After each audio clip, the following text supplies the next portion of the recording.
পারবে নাকি পারবে? শেষ পর্যন্ত কে জিতবে? শেষ পর্যন্ত কে জিতবে?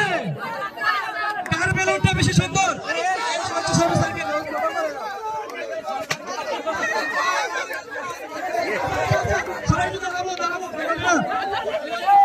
ছোট করে দিব, ছোট করে দিব।